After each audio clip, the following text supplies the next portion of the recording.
บ่คิดบ่ฝันว่าผู้ผานั่นจะเฮ็ดแบบนี้อยู่ที่วัดป่าผู้ข้อหลังจากที่ไปบิณฑบาตกับพระอาจารย์มามื้อเช้านี้สบายดี FC แฟนคลับทุกทานมาพบมาพ่อกันอีกแล้วนี่บ่ม่มเรื่องเล่าของผู้ผาทานผู้ชมโอ้โหว่าแล้วนะเนาะคนป่าถ้าหากว่าจับมาสั่งมาสอนดีๆจะกลายเป็นระดับอาจารย์ได้ในอนาคตท่านผู้ชมตามที่ค่อยคิดว่าแนวนั้นนะเมื่อเช้านี้ทั้งผู้พาเพิ่นก็ได้ไปบิณฑบาตกับพระอาจารย์กับพระสงฆ์องค์ข้าเจ้าหลายรูปเนาะเป็นประมาณ10-20รูปพุ่นแหละอยู่ทั้งวัดป่าภูข้อแล้วก็มีทั้งญาติโยมมีทั้งแม่ศอกแม่ซีเพิ่นมาบวชเพิ่นมากรรมฐานเพิ่นมาตั้งสมาธิอยู่ที่วัดป่าภูข้อนี่เพราะว่าเป็นวัดป่าปฏิบัติธรรมท่านผู้ชมเป็นศูนย์ปฏิบัติธรรมจะมีแม่ศอกแม่ซีจะมีแม่ขอกแม่ข่าวมีทั้งออกตรงญาติโยมจะมารวมกันอยู่จุดนี้ถือว่าเป็นวัดหนึ่งที่สำคัญในภาคกลางของลาวเป็นจุดสูงล้วนให้คนทำความดีผู้พานั่นก็แบกกระสอบจับกล้องไปแต่เช้าคนแหละไปแต่เช้าไปตรงเอาขนมของต้อนแยกเป็นธงได้ธงขนมธงหนึ่งธงเงินธงหนึ่งกลับมาทางฮอดวัดฮอดวาแล้วเพิ่นก็มานั่งนับเงินแล้วก็เว้าหยอกกันเล่นเว้านัวหัวมวนใบละ1,000-2,000ก็เก็บไว้ให้ทั้งวัดใบละแสนกันยัดใช้ถุงส่งแน่พากันหัวซะอีกซะอื่นก็คือผู้ผาบ่เฮ็ดแน่นอนท่านผู้ชมแนวนั้นน่ะคือเว้าลิ้นซื่อๆดอกเนาะหลังจากนั้นพวกเจ้าฮู้บ่ผู้ผาอนามัยเดินวัดอนามัยลานวัดกับจั่วผู้หนึ่งก็เอาน้ำใส่แล้วก็เอาฟอยล์มาคัดสีผู้ผาก็เอาผ้านั่นไปเซตไปถูพื้นวัดพื้นวาต่อหน้ากุฏิซึ่งเป็นภาพบรรยากาศที่เห็นแล้วรู้สึกว่าคนนี้นี่นะคือค่อยเคยเว้าแหละตกบอลดีก็จะดีตกบอลซัวก็สิซัวตกคนค้าขายเพิ่นก็จะเป็นพ่อค้าออนไลน์ตกคนบ่เลเซเมาตกคนขี้ลักมักจกคนนี้ก็สิกลายเป็นขี้ลักมักจกชีวิตของเราอนาคตของเราจะตกอยู่บนใดนั่นห่วยมันก็ขึ้นกับสังคมอ้อมข้างอยากที่จะให้เราเป็นถ้าหากว่าเราบวชเผลอๆอาจจะบวชตลอดชีวิตอาจจะได้เป็นใหญ่เป็นโตทั้งด้าน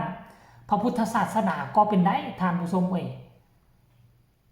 แก้เสื้อซัดโลดได้ก้มใส่ถูพื้นสวดชา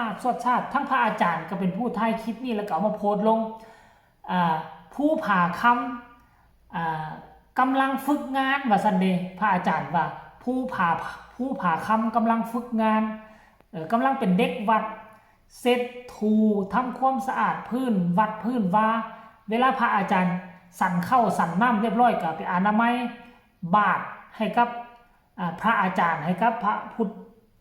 ธองค์หรือว่าก็ให้กับจั่วให้กับเน้นที่อยู่ในวัดนั่นที่เพิ่นสวมผ้าเหลืองแล้วตนเองยังบวชนาคอยู่ว่าบวชนาคเลยบวชนาคอยู่ยังบ่ทันได้ใส่ผ้าเหลืองเพื่อก็ต้องเป็นเด็กฝึกงาน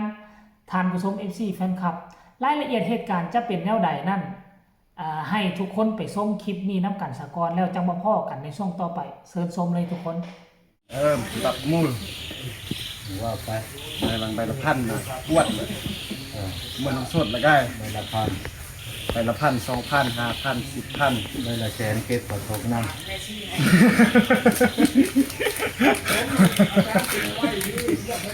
เก็บตับ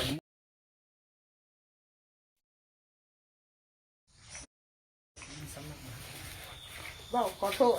สำหรับบาลโซอดบ่ได้ว่าที่เต็มหมดเพิ่นว่าโตโดยนั่นแหละเลขขี้เข็บกับน้ำห้องน้ำโชคเด้อโดยผู้ใดไปถูแล้วโชคโลดของมันนั้นของน้ำตัวมันเปื้อนแห้งกันน่ะได้ถูกูมื้อแล้วมื้อเช้ามื้อแลงคนเขา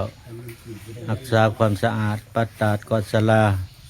ถูห้องน้ำเป็นเศรษฐีพุ่น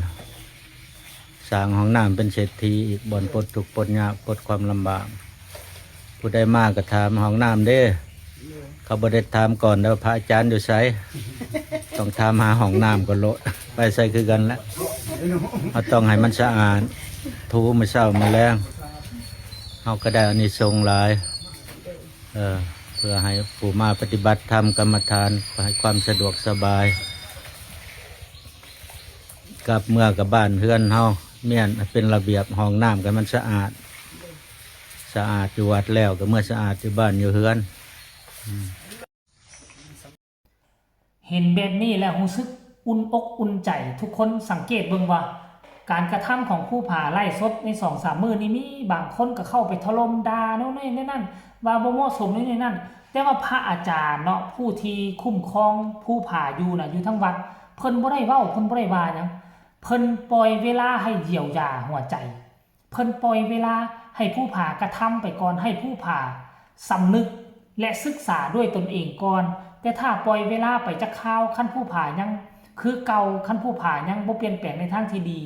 ทั้งครูบาอาจารย์เพิ่นหักสิแนะนำเพิ่นหักจะบอก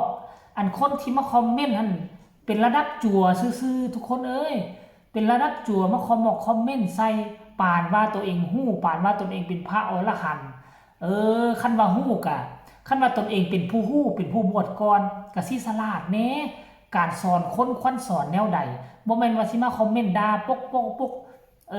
จนเฮ็ดให้ผู้ผ่านท้อถอยในชีวิตจากคนผู้หนึ่งหันมาหวังเพิ่งพาบุญบารมีสายผ้าเหลืองแต่บัดมาเจอยังก็เขาเอิ้นว่าแบ่งแยกแข่งขันกันแนวนี้มันก็ถือว่าเป็นเรื่องที่บ่ค่อยดีต่อจิตใจของผู้พาแต่ว่าก็ยังโชคดีมีคอมเมนต์เพียงแต่คนเดียวเท่านั้นเห็นมาคอมเมนต์เว้าให้ผู้พาเรือนั่นเขาเจ้าก็สาธุอนุโมทนาบุญนำผู้ใดก็ว่าเฮ็ดดีแล้วสั่งสอนกันไปอันใดบ่ดีก็สอนที่คันเจ้าเป็นผู้ฮู้แม่นบ่ล่ะท่านผู้ชมเอ้ยอันนี้คือเรื่องราวที่มันเกิดขึ้นมื้อเช้านี้หลังจากไปบิณฑบาตทั้งพระอาจารย์สั่นเข้าทั้งผู้ผ่าก็กินข้าวเรียบร้อยแล้วก็มาเฮ็ดหน้าที่ปกติกินข้าวแล้วก็สินอนสั่นขาอย่าได้แต่ว่าผู้ผ่าบ่ได้เห็นเน้นเฮ็ดแนวใดเห็นจัวเฮ็ดแนวใดเห็นสังกะรีคนอื่นเฮ็ดแนวใดเห็นเด็กวัดคนอื่นเฮ็ดแนวใดเพิ่นก็เฮ็ดตามบ่จำเป็นต้องให้พระอาจารย์บอกว่าต้องเฮ็ดแล้วนี่เด้อต้องไปแล้วนั่นเด้อพระอาจารย์เพิ่นฮู้เด้เพิ่นพรรษาแก่กล้าการที่จะสอนคนป่าคนดอยให้มาฮู้จักพระพุทธพระธรรมพระสงฆ์นี่มันบ่แม่นง่ายๆเด้มันบ่ได้ว่าเปลี่ยนมื้อนึง2มื้อแล้วสิได้ต้องอาศัยความสิ้นเคยให้เขาเจ้ามาใช้ชีวิตอยู่ร่วมเฮาและเขาเจ้าก็สิสังเกตการสอนคนบ่จำเป็นต้องให้ป๊อกๆนี่เฮ็ดให้เขาเห็นเขาจะสังเกตและเขาจะมีจิตสำนึกอยู่ในใจของเขาเองนะท่านผู้ชมเนาะอันนี้ก็เอามาฝากเอามาต้อนกันถือว่าพัฒนาไปแนวทางที่ดีเดี๋ยวผู้ผ่าก็จะได้ใส่ผ้าเหลืองดังที่ตั้งใจเอาไว้แน่นอนเห็นคลิปนี้แล้วพวกเจ้ารู้สึกแนวใดกดไลค์กดแชร์กดติดตามเอาไว้ให้ดีก็แล้วกันผู้ใดมีคำคิดคำเห็นแนวใดส่งข่าวมาได้ทางใต้คอมเมนต์สำหรับคลิปนี้ลาท่านผู้ชมไปก่อนสบายดี